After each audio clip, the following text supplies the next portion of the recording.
Welcome to Tell Me Your Story, New Paradigms for a New World. We're giving you choices and knowledge of those choices to help make your dreams come true. And we're here on a regular basis bringing you conversations about, I honestly do believe the conversations we have are all about changing the world for the better for everyone. Now, I am not taking on the whole world all at once, okay? I'm just taking bites, doing what I can in my little corner of the world and sharing that, interestingly enough, never thought about this before, but interestingly enough, globally, because we're also on the internet and we stream live these programs, their podcasts, their video casts. I'll share all of that with you later. But the reason why today is a very interesting program is because we're going to be talking with a gentleman who is ostensibly a home builder, but his story, and I thought about this when I was coming into the studio to do the interview. This gentleman's life is a series of reruns. He's gone from rags to riches, to rags to riches, to rags to riches, and he's very successful now as a home builder. His name is Jose Berlanga, and I want to thank you so much for being with us, because I know that there are a lot of people out there, Jose, who they feel extremely challenged. And certainly the number of people that are listening may be living like me, just like me, paycheck to paycheck. It's on the one hand, a frustration. It's a stressor. But at the same time, and I've shared this on the program many times, Jose, I know that the Creator is going to take care of me. I'm not worried about it from that standpoint. And I'm 64 years old, so I'm still here. And I've been through all that stuff. And you're still here after going through the series of cycles you went through. Thanks for being with us. Richard, thank you so much for having me in your show. I'm happy to be here and definitely to share some stories. Now you have a book out that we're also going to be obviously promoting and discussing with our audience as well. The Business of Home Building. Now, folks, this is not coming from. This isn't coming from an architect per se. Although, Jose, are you an architect? No, I'm an entrepreneur, which is part of this interesting subject. And you said it correct. I'm mostly known for being a builder, a home builder. Mm-hmm. But what not a lot of people know is that I've been involved in dozens of businesses, in dozens of industries. And that is my true passion, starting businesses and building businesses. So this book is really not about how to build a home, but how to build a business that builds a homes, or a business that could build essentially anything, since there are some fundamental similarities in the process of starting a business. Now, I am familiar with a lot of different home building companies. When I was a kid growing up, of course, we heard of John F. Long. That was one of them in particular in the Phoenix area. But you have Tricon Homes, is that correct? It's and you're the co-founder of Tricon Homes, which is an industry leader, and you're raking in, so to speak, your revenue. Let me put it that way. Your revenue is upwards of $100 million, what, a year? Yes. And let me just make a small correction. That company, we phased out of it as we retired. Mm-hmm. Essentially retired out of the business for a while and shifted little by little into other sectors of real estate, into commercial and multifamily and investment properties and all that good stuff. And by the way, incidentally, I still build a lot of homes. A lot of people think that I stopped building homes. No, we retired. We pretty much stopped operating Tricon basically for the only purpose of just starting to take it easy and enjoying life a little more. But soon enough, as you know, sometimes it gets difficult to just completely retire. Yeah. And little by little, I started getting back into this investment and that investment and this development. And before you know it, again, I'm building a bunch of stuff and doing a lot of different things related to construction and real estate and to other things. Yeah. I have uh I was born into a family of six children. I'm the eldest male, but I'm third in line behind two sisters. All of them are ostensibly retired. Even those who are younger than me. My brother, who is younger than me, worked for Disney for many, many years. He's retired. My two younger sisters, one was in teaching. I think they're either on the cusp of 60 or in their 60s. And I am the only one who says the only retiring I'm going to do is put new tires on my car. I love what I do. It sounds to me like, in spite of the way you phrase it, and I do understand what you're referring to in terms of the different businesses like Tricon, you don't really have necessarily any intention of retiring either from not so much home building, but entrepreneurism. Is that a fair statement? That's a very accurate statement. Yeah. Yes. So what are, now entrepreneur, obviously, but would you also consider yourself a salesman? Very much so. They come hand in hand. You mostly have to sell yourself when Mm-hmm. when you're an entrepreneur. You have to believe in your mission and what you're doing and how you're going to go about it.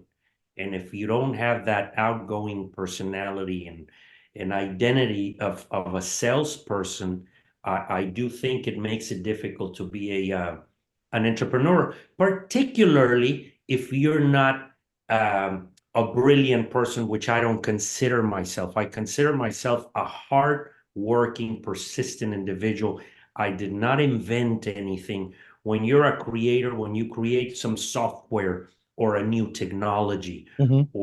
or something that possesses some intellectual rights, now you don't need perhaps to be such a good salesperson. You just have a magical project, a Yeah. magical product that can catapult you to the next level.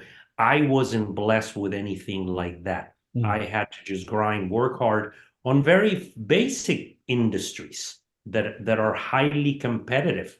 Like restaurants and oil and gas or trading, investments that are very, very traditional home building, real estate, where the competition is massive.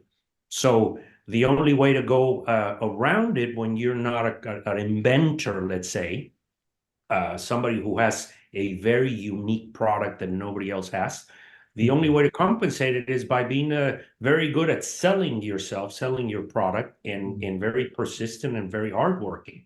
Yeah. You are originally from Mexico City, correct? Yeah. Um, Years ago, early in my career, I was working for a Christian radio station. And there's a point to this because of what we talked about before we started. These gentlemen came in and they spoke pretty good English, but mostly Spanish. They were from Mexico.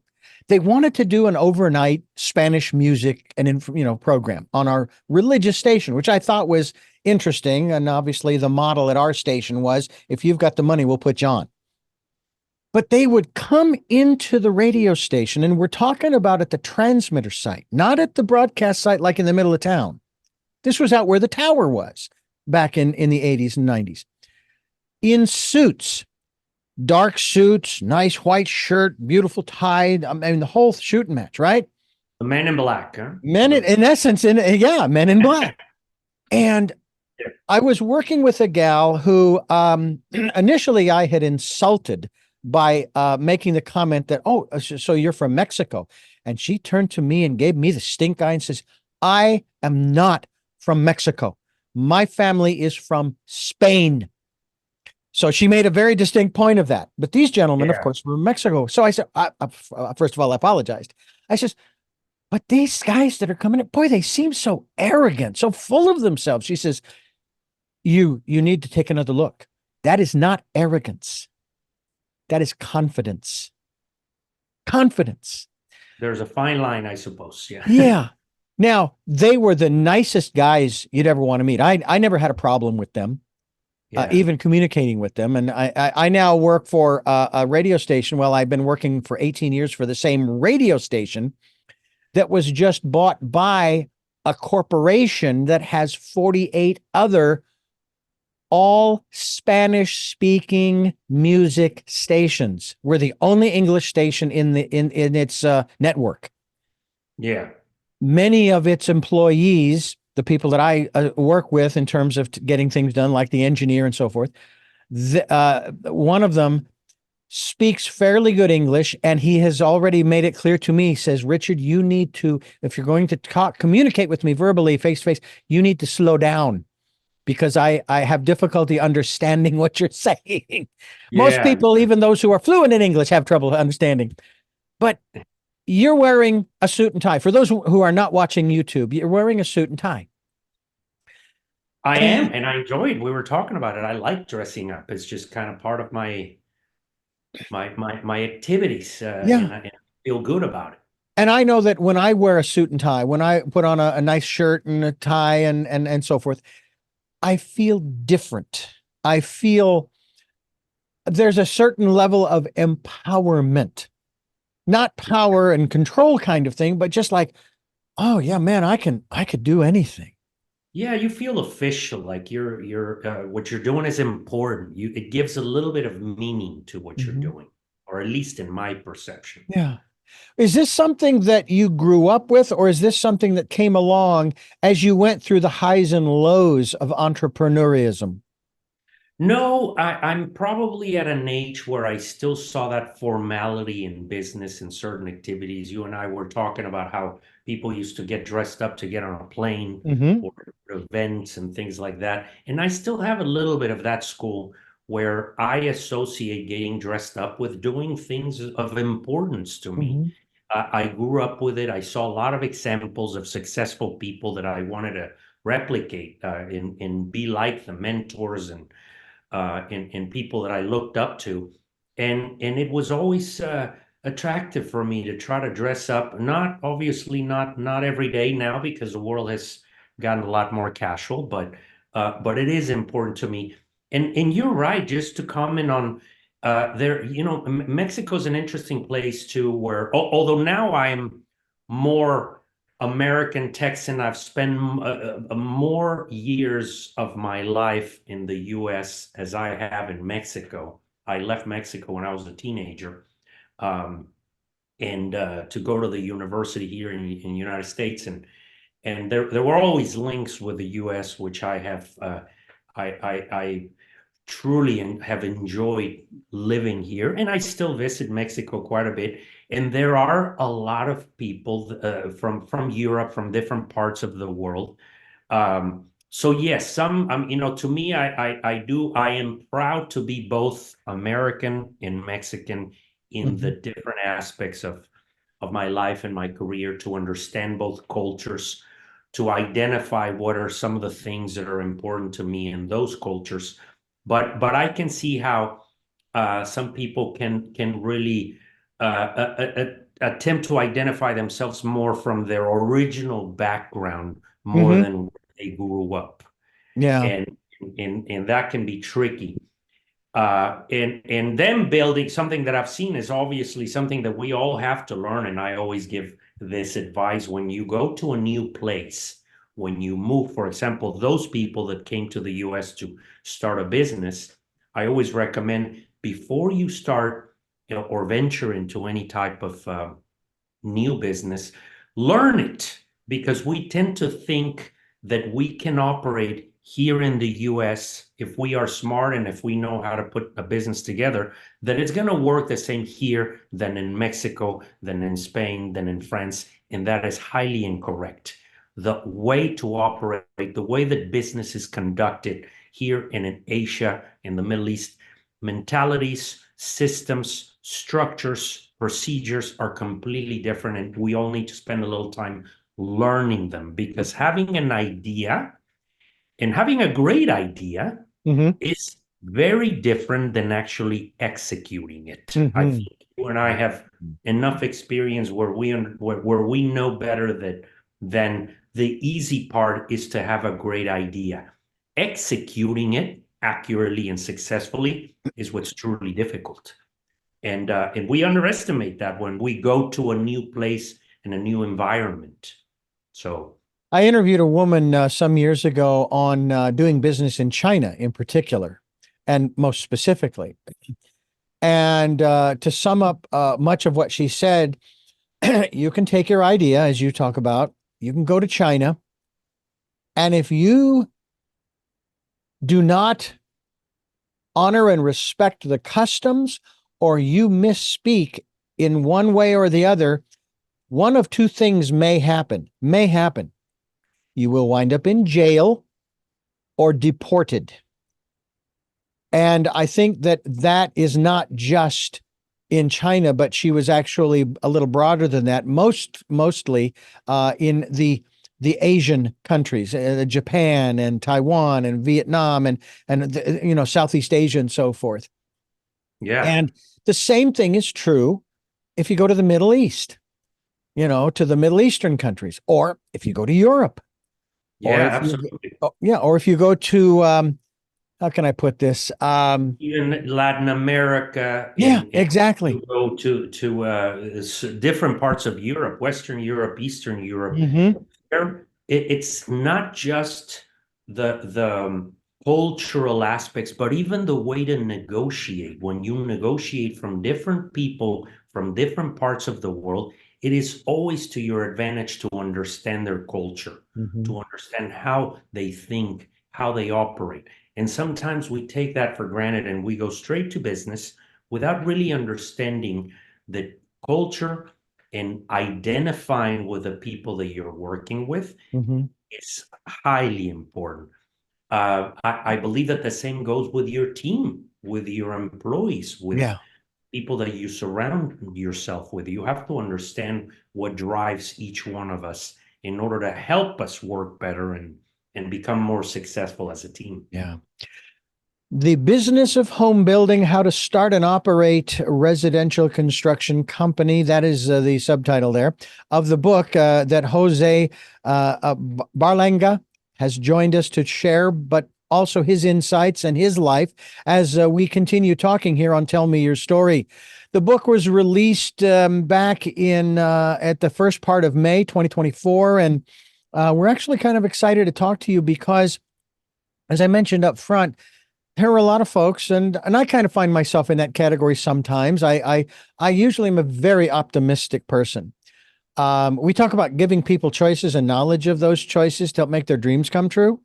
And in some of our conversations that I've had, we talk about, all the choices you've made up to this point have brought you right where you are in your life. And that all the choices you'll make from this point forward will take you to where you will be in the future. And one of my guests said, well, let me add a little addendum to that about the second part of that. He said that is true. However, you need to also consider whatever you perceive the future to be, what you think the future will be, will determine the choices that you make. Now, I am not a pessimist. I don't believe that we're coming to the end of the world at any time soon, regardless of a lot of the stuff that's going on in the world right now. I honestly do believe that there's a lot of good in the world. There's a lot of beauty in the world.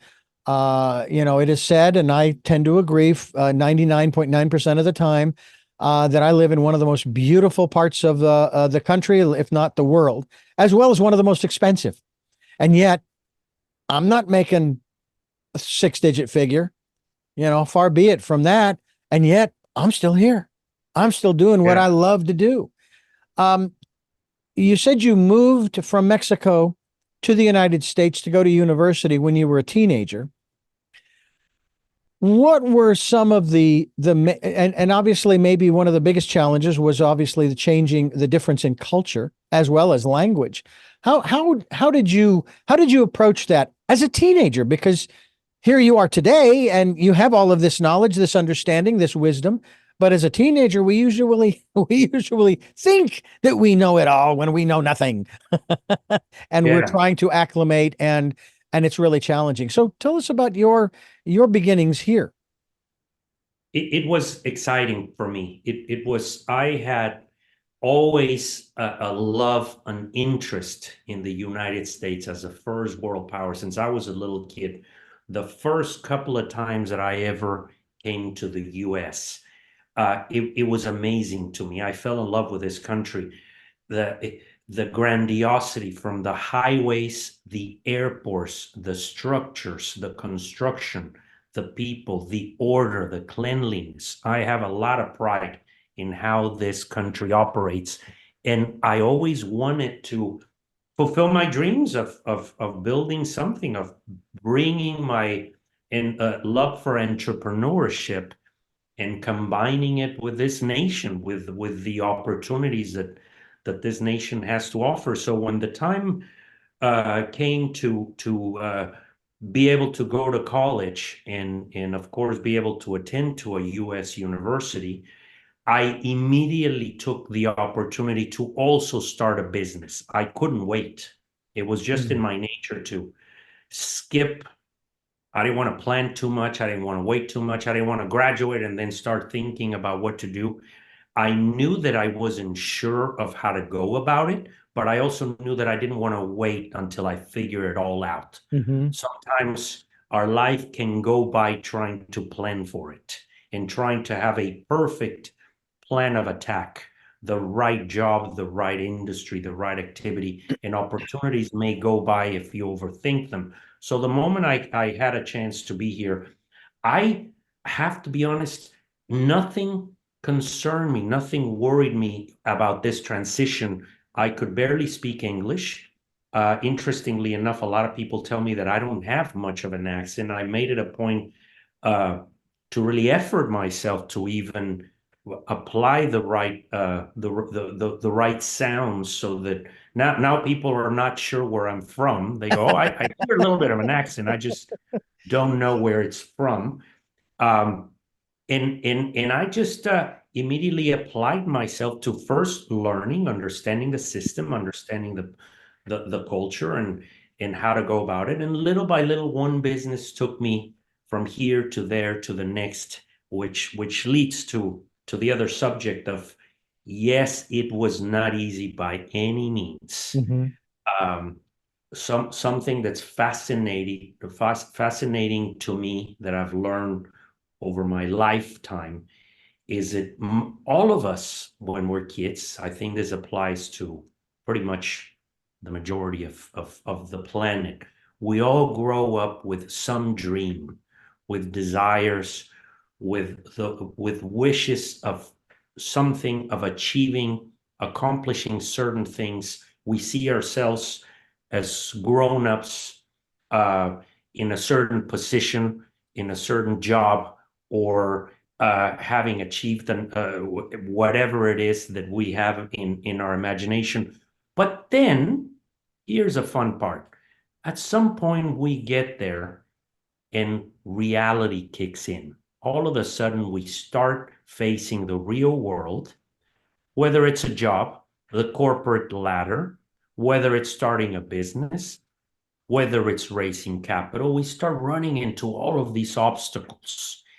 And that is when a big bulk of the world, of the population, starts forgetting their dreams and saying, whoops, I guess this is not for me. It's Mm. just too hard. My particular Mm. circumstances are not working in my favor. I think that this success thing may work for someone else who's lucky, who has different characteristics, who has maybe different talents, but I don't think this is going to work for me. So we start letting go of those dreams and those wishes and hopes and opportunities that we thought we would have and start coming to terms with reality and Mm. just living. One, I think that one of my few assets, because as I said, I'm not very talented, I'm not very smart, I'm not very qualified. I just never gave up. I just said, you know what? I went in knowing that it was not going to be easy. Mm. And just knowing that I was going to have to put the time, the sacrifice, the effort, the energy, and that there would be numerous setbacks. If you go in knowing that, somehow we always think that life uh, and that circumstances are tougher for us personally, that there's something in our universe making it harder for us to succeed. And we pinpoint on that, on those obstacles, and somehow we stop trying without truly understanding that no, things are difficult for everyone. Very, very few. It's very rare when someone got an easy way out uh, of difficulties or poverty or a tough upbringing. Yeah. It's very rare. And like they say, be careful what you wish for, because those people that had it easy, I bet you they have other problems that you don't want. Yeah, Be exactly. glad if your only issues are financial. Be glad if your only issues are obstacles to make a better future for yourself. If that's your problem, wow, you're in good shape. Yeah, So exactly. yeah. And I always knew that also that I was already successful just by having, food in my refrigerator. Sometimes we lose perception of what wealth is. Mhm. We lose the point of reference of what truly is poverty and what is wealth. And when we start comparing ourselves now, particularly with this world of Instagram and social media, where we compare ourselves with a life that is not real, we tend to think, oh my God, I'm a loser. I can't do this. I'm not where I thought I would be. Yeah. I'm not the success that I thought I could be. And we start comparing ourselves with very unrealistic circumstances, which are not true. We all have just the fact that we have a roof over our head, just the fact that we have, food and in a very comfortable, convenient life in most parts of the world. This is where the traveling and the experience of being around the world teaches you that very few people have access to these very fundamental things, even to clean water. So when you start with the notion, number one, that hey, I'm already ahead of the game, I'm already a pretty lucky person, let's appreciate that. And number two, hey, if I want to move to the next level and move forward and become something more than what I am, it's not going to be easy. Get it through your mind. Just know that it's going to be tough. If we think it's just going to happen and it's going to be a walk in the park and a rosy garden of fun, you're just unrealistic. You have unrealistic expectations. You ask anybody who's ever earned a medal, a trophy, or any sort of competition and become the best at what they are, or the best within their field, they will explain this over and over. It was a horrible level of sacrifice. But Yeah. you just have to get a little comfortable with pain. Yeah. Pain I is a great thing. it's a great teacher. It absolutely can be a great teacher, but it also tells us too that we don't have to stay in that pain. Learn from it and then move on. Because Use it, exactly. Use yeah, it to your advantage. yeah. Learn from it, and correct. Don't keep making the same mistakes, or then that's your fault Yeah, if you're not then learning it. then you can be classified as one who is, if because you keep making the same mistakes, you're a little insane because doing the same thing over and over again, expecting a different result, that is the definition thereof. Jose Berlanga is my guest here on the program, and we're talking. I find this fascinating. Now, I'm going to say this because normally I'm usually the youngest one in the room, but you're still a young man and then again, I'm going by appearance and conversation here, you know. Well, you look like a young guy. I'm in my mid 50s. I'm 55. Okay. I in some aspects I feel very young. In some others, I feel like I've been here for a long time. Mhm. Definitely too many experiences, and the good and the bad ones. Yeah. Well, one of the things that kind of struck me as you were sharing, especially the challenges, the adversities in your life, especially coming up from Mexico City and wanting to pursue your dreams, which is part of what this program is about, giving people choices and knowledge of those choices to help make their dreams come true. Uh, One of the things that I know is a big bugaboo with a lot of people, and in the United States specifically, is this whole argument over what is referred to as white privilege. Now, um, I used to consider myself as white, but then I had a DNA test, and I am a very large percentage Native American, North, Central, and South American Native American, which I thought Yeah. was real interesting. I am 1% European Jew. Okay. So I can claim that part too. But I start taking a look at some of the stories that have been coming out over the last couple of decades of some of the, shall we say, entrepreneurial endeavors of people of different races. I remember the story has come out in the last 10 years about what was referred to, and I think it was, I want to say it was in Arkansas. It was called Black Wall Street. And Yeah. yeah, and they had created the blacks in that area had created a very wealthy town. I mean, everybody was doing very well, doing their business and so forth. And there were some people that didn't care much for it, and we won't go there. But then you have other people of other races. For example, obviously these days there's a lot of anti-Semitism going on, and of course arguments over how the Jews are controlling the media and the financial industries. And I'm going, shouldn't they actually be given credit for the fact that they did that? I mean, my goodness, look at what they've accomplished, and look at what you get to watch on TV, and look at the money that you get to have, and the interest you're earning on your savings, and so on and so forth. I mean, it's just Yeah. like, and then of course I even, because I grew up in Arizona, and we have had many Native American tribes around us on reservations, and all of a sudden these casinos started popping up all over the place, and I'm going, hey, congratulations. That's wonderful. Now you have a means by which to, hopefully help your tribe and so forth. Yeah. And it's This like, is, why aren't we giving, and I don't want to break it down into race per se, because again, we are talking about individuals, because there are people in those same races who are still struggling and they haven't found their life's purpose and so forth. But it's like, from an optimistic standpoint, come on, let's give them the credit that they deserve, the recognition and the congratulations for achieving what's been achieved.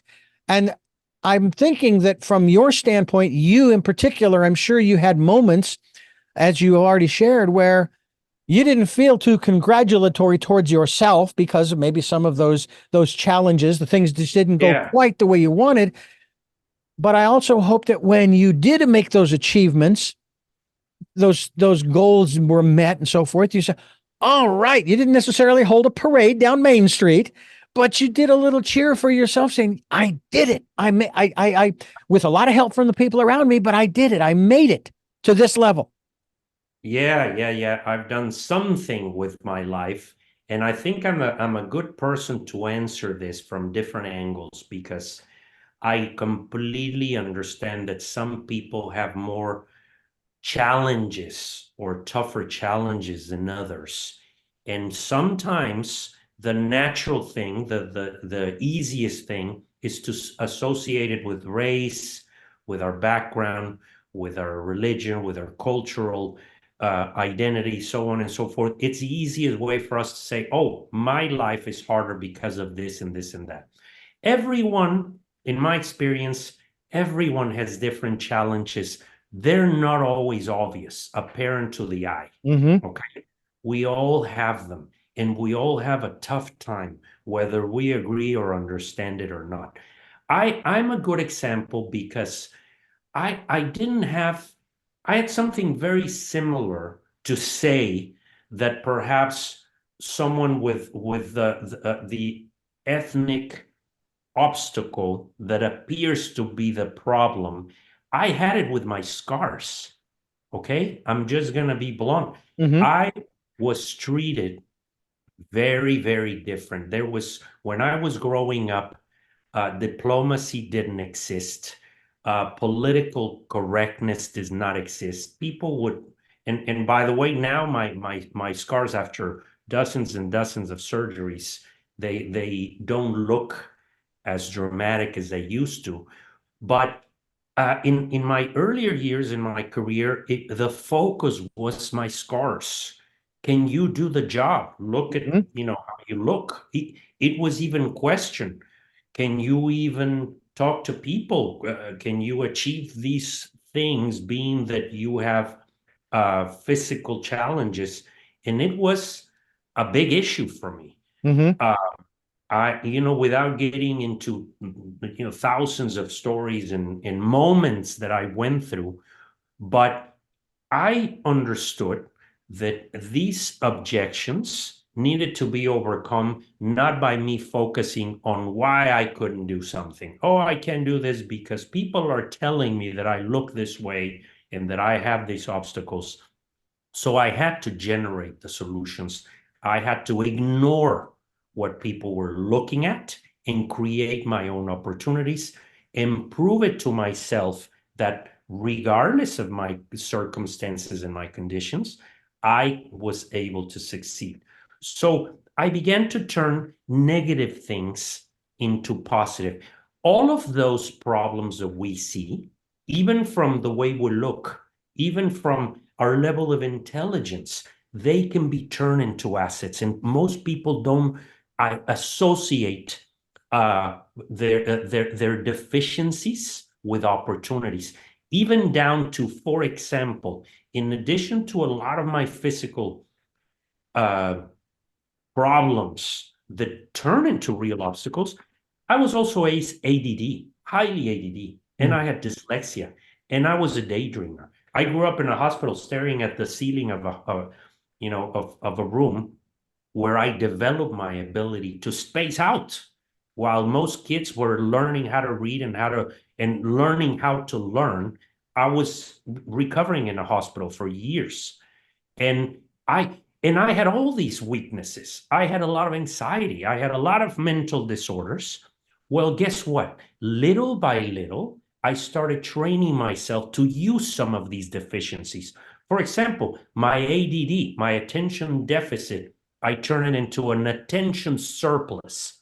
Most of us ADD people think that it's a weakness, think that it's a problem. Well, no. Instead of a very attentive person, the analogy would be they can run a marathon. They can apply attention for a long period of time.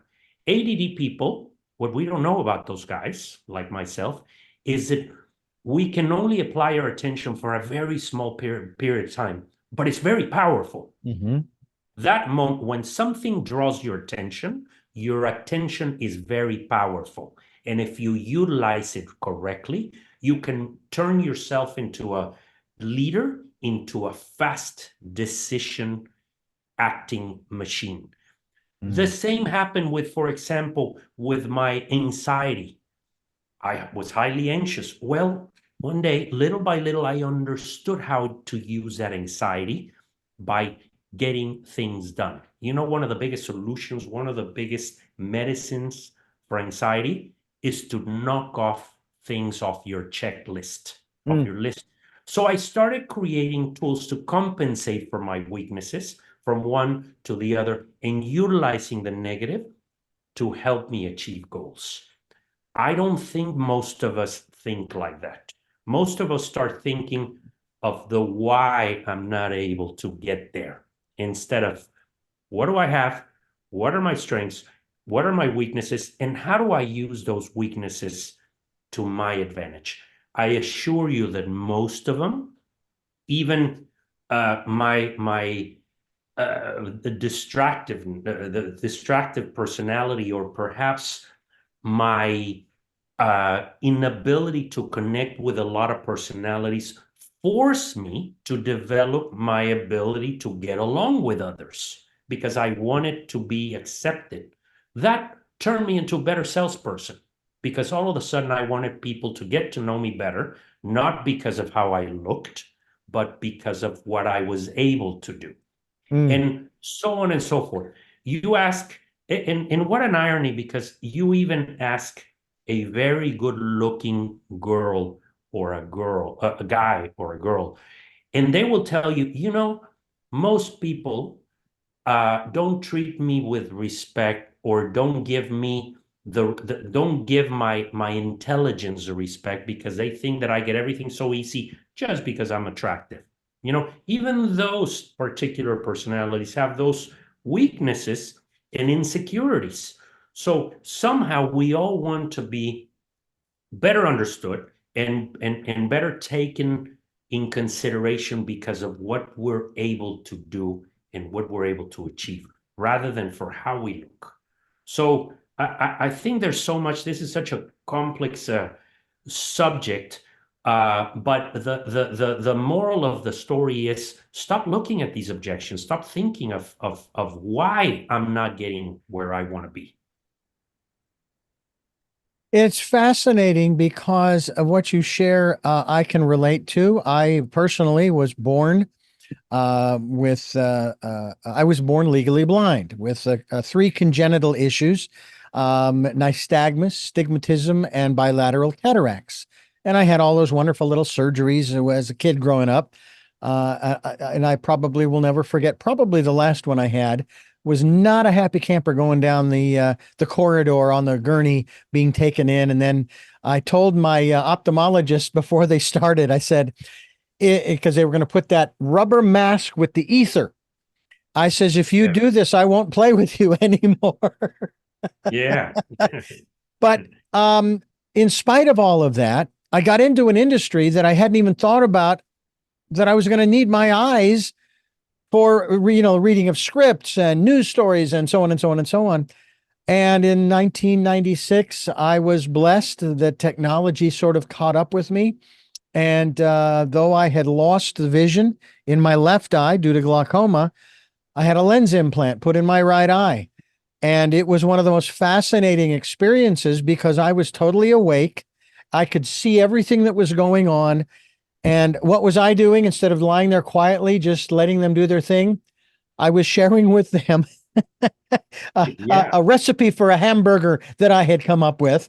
And then they told me, you really need to stay quiet because we need to focus on what we're doing here. You were too excited. I was very much so. And then I started getting reports from friends of mine going back years. Matter of fact, one of the gentlemen now, one of the kids that I grew up with, he was the eldest male in the family next door to us. And I wanted to get into this also in terms of your philosophy, but I was born and raised Catholic, but the neighbors were a family of Mormons. I didn't learn until I was working for the Christian radio station the hatred that the Mormons had for the Catholics. But we got along great.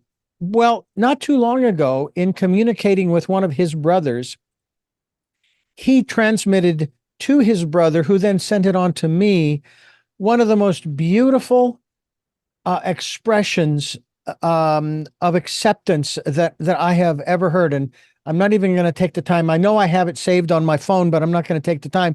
The essence of it was, he never saw me as visually impaired, let alone legally blind, because I was out there playing with the rest of the kids like everybody else. We played kickball in my parents' front yard. We raced around the neighborhood. We were not a gang like the gangs of today, but the neighbors, they had no problem with us because they knew that the noise would die down as soon as the sun went down, because we'd go home, go to dinner and so forth. And he shared that. He says, if you ever get a chance to share this with him, let him know that I was always so impressed by that and him. And I loved what someone said to me. This was back when we had vinyl records. And I learned how to cue up a record in about 5 seconds from the record rack to the turntable. But when I first started doing that, I thought, how am I going to tell where they want to play cut 3 on this album? And of course, I pull out my magnifying glass and I find the spot and I lay it down and I cue it up and away we go. And I even had someone say, so how come you're using a magnifying glass? And I told them, and I'm legally blind. I said, oh, I didn't know that. that spoke volumes to me that I had done, so to speak, the right thing. Kind of like you just did, you just were who you were, doing what you were doing, and it didn't matter what other people thought. And many Yeah. of them probably didn't even know of your challenge. And in your case, I would venture they probably did because it was obvious. But I think that's one of the, and I also, this was one other term I came up with, and I'll let you jump in here, and that is my legal blindness, if you will. For a very short period of time following graduating from high school, I became the victim. I said, the state labeled me this.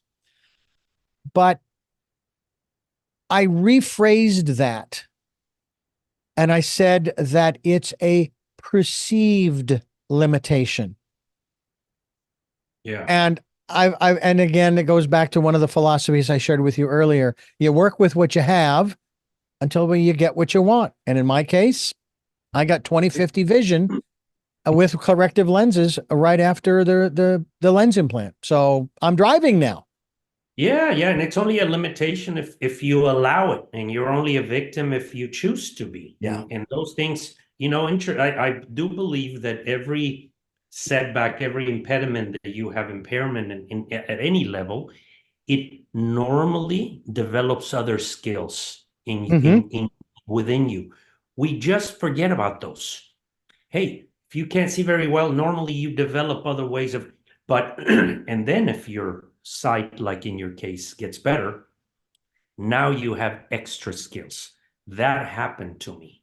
For example, you just said it, the immediate impression. This has happened to me my whole life. And even more as I was younger, where people will meet me and immediately the first impression is, oh my God, what happened to this guy? And focus so much on my physical appearance and my accident and in my scars. Mm-hmm. But without an exception, over and over throughout my entire life, people come back and tell me, you know, that first impression, I looked at you and I go, oh my God, what happened to this guy? 5 seconds into it, once I started talking to you, I forgot about it. Mm-hmm. Completely forgot. You ignored it so much that it made me ignore it. So when you give importance to something that others perceive as, like you said, a problem Mm-hmm. or a setback, or see you, if you see yourself as a victim, well, then others will see you as a victim. If you see yourself as successful, as someone who ignores those type of situations and focuses on your objectives, people will follow that. In other words, you cannot let anything stop you from becoming the person that you're supposed to become.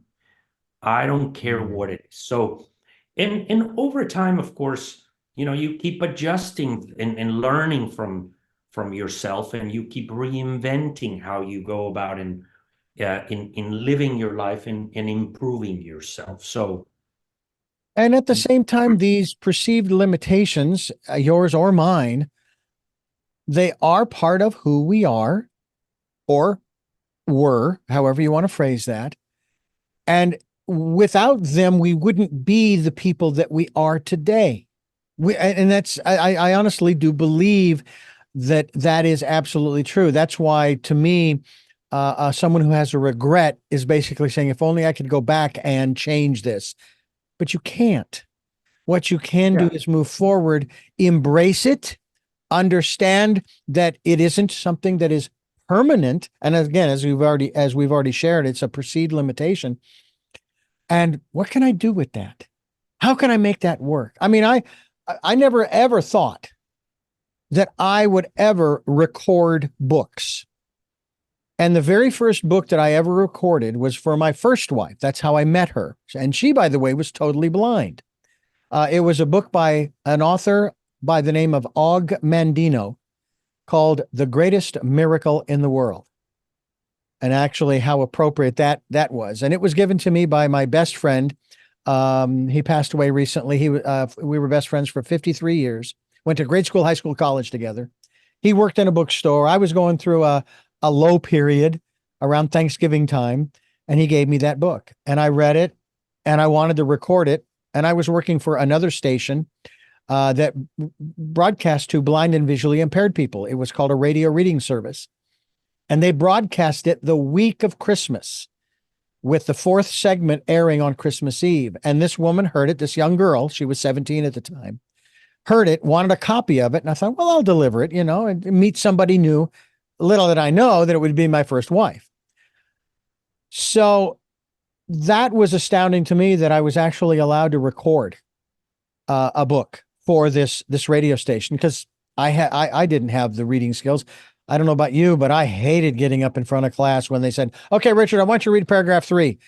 I got to go to the I would bathroom. get paralyzed. Oh, Yeah. oh That was man. not And yet pleasant now at I'm all. doing that. So it's amazing what the universe brings up. And I wanted to talk to you a little bit about that in terms of your personal philosophy. Now, correct me if I don't have to worry about you correcting me if I'm wrong, because you will. I figure that the majority of the population of Mexico is predominantly Catholic, and that you were born and raised Catholic. Yes. How Yes. has that, how is that faith, be it still Catholicism or however it's transformed in your heart and your mind in your life today, how has that faith or belief helped you through those challenges?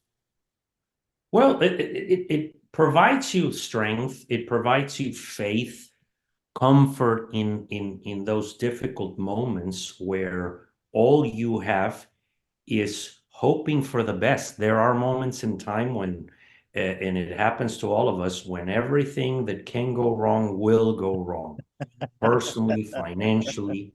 And those moments are where the only thing you have is to have faith in yourself, faith in your religion and what you believe in. Mm-hmm. Uh, Become more spiritual, detach yourself from immediate gratification, and understand that your effort sooner or later um, will provide you with the reward that you expected. And so that has impacted me. I think it's part of our upbringing. It's part of uh, allowing you, for example, to have a very, very clear understanding between what's ethical and what's not, Mm. what's right and what's wrong, both in personal and in business. Something that has helped me a lot in my business career is that I've always been known for doing the right thing.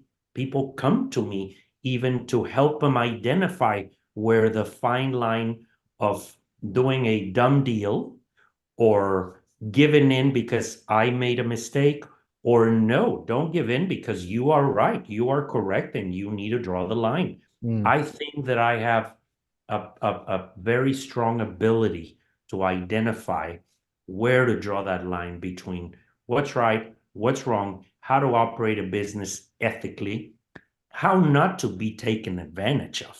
Mm-hmm. Because also, if you want to succeed, you have to know that you can't just do everything for everyone. And it's a tough world out there. And you also have to apply that level of strength in how you work and how you conduct business. But at the same time, you also have to walk away from that ego, from that stubbornness, and know when you are making mistakes or doing something wrong that needs to be rectified. And when you have that cultural and that religious background that allows you to better make that differentiation, Mm. it helps you both in personal and in your business career. I think sooner or later success comes when you're trying to do the right thing, when you're focused on doing the right thing. It's interesting that and this is a fact, every time that I get into some investment or business uh, or some kind of activity, and I do it for the money, somehow it doesn't really work out the way I planned it. And I don't make the money, but I gain a lot of experience. Whenever I go for an experience and for the purpose of learning, for the purpose of helping, for the purpose of contributing and participating with some level of purpose, somehow I end up making money. I don't know Mm. why that is, but when I chase the money, I get experience. When I chase experience, I get money. And I don't know if it's just me or if that's the way, but it does happen that sometimes we focus on the wrong thing. We're trying to just get there and get there quickly Yeah. without really even understanding where we're headed with this. What is our purpose? What is the objective Yeah. of the game? And are we making a contribution with whatever it is that we're doing? So Before it's we yeah. Yeah, before we wrap up here, I wanted to ask you, in all of your experiences, both personal and professional, what would you what would you say is the most important element, the most important part of of Jose's life? Well, there are so many, but I'm one of them without the obvious, which is your family, my children who are my whole life, my wife and my kids, which I've made it a point to really spend a lot of quality time. That is one regret I never want to have because I've heard it too many times. They Mm. grow so fast. One day you're going to look back and you're going to realize that it was not all about work and about making money. I've heard this so many times that I've not made that mistake. I will Mm. never regret having invested and spent and enjoyed so much time with my children. Not, I mean, it's very rare when a day goes by. I mean, unless I had to be out of town for something very important. It's rare when I don't wake up with them and have dinner with them and spend the weekends with them. That is my number one, and I'm enjoying it like crazy. So I know I'm never going to have to regret what most people say, which is I work too much. And Yeah, I do. I work a lot, but I figured out how to do it at the right time while I was young. A lot of young people leave it for later. They want to have fun. yeah, So I identified, no, no, no, no, no. Let me get the starting of my business and building a little bit of my career and so on and so forth. So yes, that is the number one. But without getting that deep and personal, my biggest objective, what differentiates me is, as we were saying, is my ability to be open-minded hmm, and continue to reinvent myself. Even at 55, I'm still humble enough to know that I don't know everything, that I don't necessarily know where I am in my life or where I'm headed. So I continue to learn and to adapt and to adjust. Even this book was cathartic. It was a marvelous experience of me unloading all these thoughts. And I continue to learn what are some of the things that I enjoy. And I also continue to reaffirm what are some of the things that I don't like to do because I was programmed to be responsible, to be hardworking, to do what I had to do. And for so many years, I invested in doing things the hard way because I was not taught to do things just for fun or for a purpose. I was taught to work hard and yeah. to make a living and to support my family. So now I'm starting to truly identify what does Jose really want with his life? Mm. What do I really want? It's not just for my family, but for myself. What is my true identity? What is my true purpose? What am I good at? And what do I enjoy? How can I serve others while enjoying it, while being productive, and while continuing some level of success and combining those, blending those? It's easier said than done, but when you start clarifying your thoughts and understanding what that is, it's incredible. And it starts pivoting your entire life into a better direction. And when Nice. you only say, no, I'm going to make money, or no, I'm going to find my purpose, or no, I'm just going to enjoy life, or it's more difficult than when if you try to combine what you're good at plus what works plus how I can serve and what goes very well with my identity.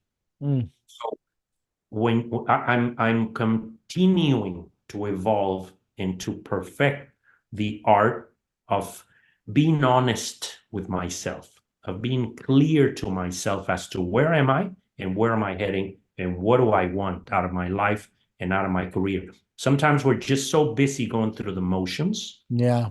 life. You get up, you get ready, you go to work, blah, blah, blah. We're rushing, rushing, living, and it's become the pattern.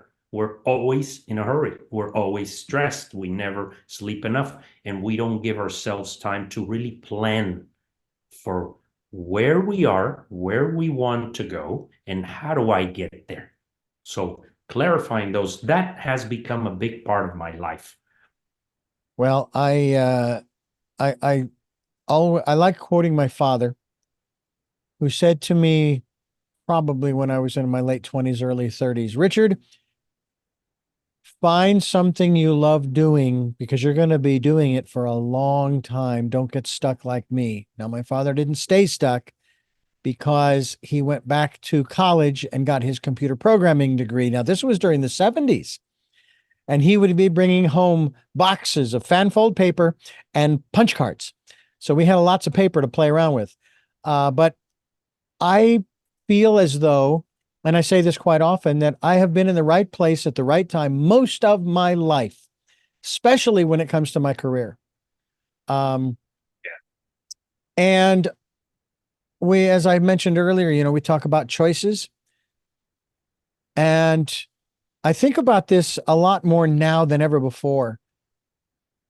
There are choices that I made even as a child, and this may sound very far out to some people, that have actually brought me right here, right now, talking with you. And I didn't know who you were when I was a kid growing up, making those choices.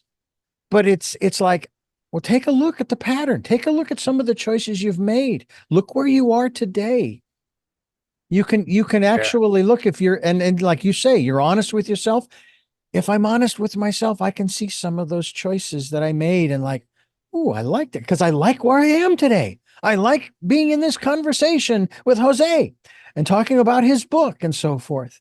Well, Speaking of which, likewise. And yeah, I agree. I agree. Choices are so important from the time that we are young, and we don't truly understand where they're going to take us. mm, But if you do the right thing, if you work, and probably not focus so much of where they're going to take you, just trust that doing the right thing and working hard.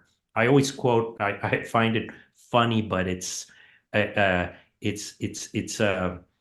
um, an analogy of the Karate Kid where the wax on, wax yeah, off, and the paint the fence, and he has no idea. Just do it. mm-hmm, Just mm-hmm, put the work. yeah, Later, you will find out what it's going to do for you. You mm-hmm, don't always know immediately what your good intentions and your effort is going to bring you. And sometimes, like you said, those decisions will impact those good decisions that you make. Sometimes take years to come back and provide you with some results, but they yeah. do. They do eventually. So It's wonderful. What website would you like us to go to find out more about you and the work you're doing, as well as obviously getting a copy of your book, which I know is also available through Amazon. But what website shall we direct folks to? well, it's my name, joseberlanga.com. It is it's an interesting question. I talk a lot about this, how I've lived a very anonymous business career away from social media, away from the public eye. And now as I am adapting and I'm modernizing myself, I'm beginning to do a little more social media just because that's the new era. That's a new Mm. era. So very soon we will see more videos on my social media accounts, which are easy to find by my name. Well, we So will we will be linked to that website, by the way, so that people can find out more about you and encourage people to get a copy of your book. I always like to ask this question because I also produce audiobooks. Is your book Audible yet? yes, yes, it is available. Then Uh, then I'm going to and, go and there and spend one of my credits and get a copy of your book. Did you record it or did you have a narrator do it? no, no, no. It was narrated. Okay. Uh, Well, and I need to know I need to make sure that it's already out. I know the electronic book is out, but I need to I'm not sure if it's already out, the oh, audiobook. okay. But if it's not already out, it's coming. Well, Um, I will look for it, and if it's not there, I'll wait for it and I'll get a copy because I love a lot of people they say that oh people don't read anymore. Well, as a legally blind kid, I was reading not only large print books, but I was also listening to what they called talking books for the blind and recordings for the blind. One was textbooks for school, the other was recreational reading. Well, when I was listening to those books, I was reading. Okay, so if you're yeah, listening to an audible book and people say, "Oh, people don't read anymore," wrong. You are reading, and I love recording. Matter of fact, I recorded a gentleman's book. It's a mystery drama, a murder mystery called Breakfast Ball. It has a golf theme underlying it, underneath it, and I had so much fun recording that, setting aside all of the yeah, editing that I had to do because I was getting to read someone else's work and I was into their head. Similar to these yeah. programs. See, I look at these programs as like a Christmas present. I get to open up Jose Berlanga that gift and I get to go into his world and I get to learn about who he is and was and maybe take little bits and pieces of what he shares and maybe incorporate that into my life. And that's what excites me about these programs. So I want to thank you so much for joining us here on the program. Thank you so much. I enjoyed it. It's been great being here, and hopefully we'll be able to do it again when my next book comes out, because this is not going to be the only one. I'm enjoying this process so much that I've recently completed a second book, and I'm going to keep going. So, Oh, well, hey, I'm glad to be on the train. Let me tell you. That's wonderful. I'm still trying to finish my first book, but I'll get there and we'll talk about that one of these days too. I do have three final questions that I ask all of my guests. But before I do, I want to thank you for listening to and watching Tell Me Your Story. New paradigms for a new world where we're giving you choices and knowledge of those choices to help make your dreams come true. We are here on Sundays at 7 a.m. and 7 p.m., Monday mornings at 1 a.m., and Wednesdays at 9 a.m. That's our special edition of Tell Me Your Story. We're also on, get this, folks, Monday through Friday from 8 to 9 a.m. That's 9 programs, 9 topics, 9 guests, 9 conversations. And you can listen to any one or all of them because we stream live at those times at richarddugan.com. These are also put up on a podcast through SoundCloud, iTunes, TuneIn Radio, Spotify, Stitcher, Player FM, Blueberry, iHeartRadio, Amazon Music. We're on YouTube where you can watch these conversations. I hope you'll subscribe and click notification so that when I put up a new conversation, you'll be notified and you'll be able to tune in. We also ask that if you can support the work that we're doing here, you'd like to be a part of the changing of the world, if you will, finding those new ways of living. We have a PayPal account. It is there for your security as well as ours. Put in richard@richarddugan.com as the email address to whom you're sending. That's richard@richarddugan.com. And one other thing, take some time to go within during the decade of perfect vision, into that quiet, peaceful, calm, still place and listen to that still small voice of inspiration and education, encouragement.